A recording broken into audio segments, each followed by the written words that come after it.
കൂട്ടുകാരെ, പത്രമാറ്റിൽ നമ്മൾ പ്രേക്ഷകരുടെ ഇഷ്ടം പോലെ സംഭവിക്കാൻ പോകുന്നു. അതേ കൂട്ടുകാരെ, നമ്മൾ കുറെ നാളെ ആഗ്രഹിക്കുന്നു അനാമികയ്ക്ക് ഒരു വലിയ തിരിച്ചടി കിട്ടണം എന്നുള്ളത് അല്ലെ. അപ്പൊ നമ്മുടെ നവ്യ രണ്ടും കൽപ്പിച്ചിറങ്ങിയിരിക്കുകയാണ്. ആ ഒരു വിഷം കലർത്തിയ ഒരു കാര്യം, പാലിൽ വിഷം കലർത്തിയ കാര്യം നമ്മുടെ പോലീസിന് കേസ് കൊടുക്കുന്നുണ്ട് നമ്മുടെ നവ്യ കേട്ടോ. അപ്പൊ നമ്മുടെ ദേവയാനി എല്ലാരും പറയുന്നുണ്ട്, ആ ശരിയാണ്, പോലീസ് കണ്ടുപിടിക്കട്ടെ ആരാണത് ചെയ്തതെന്ന്.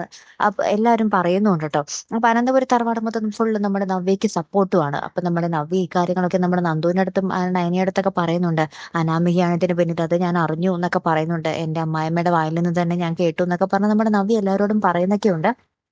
പക്ഷെ അനന്തപുരി തറവാട്ടില് ഇത് പറഞ്ഞിട്ടില്ല കേട്ടോ. അപ്പൊ നമ്മുടെ പോലീസ് ഇങ്ങനെ കേസ് ആരംഭിച്ചിരിക്കുകയാണ്.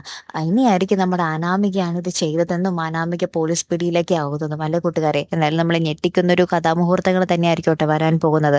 എന്തായാലും പൈസ മോഹിച്ചാണല്ലോ അനാമിക നമ്മുടെ അനന്തപുരി തറവാട്ടിൽ വന്ന് കയറി പറ്റിയത് അല്ലെ പ്രേക്ഷകർ. അപ്പൊ അനാമികയ്ക്ക് ഇതിലും വലിയ തിരിച്ചടി ഇനി കിട്ടാനില്ല. ഈ ഒരു കാര്യം ചെയ്തത് അനാമികയാണെന്ന് അറിഞ്ഞ പിന്നെ അനന്തപുരി തറവാട്ടിൽ ആരും തന്നെ നമ്മുടെ അനാമികയെ ഒരു നിമിഷം പോലും പിന്നെ അനന്തപുരി തറവാട്ടിൽ വെച്ച് പൊറപ്പിക്കില്ല അല്ലെ കൂട്ടുകാരെ.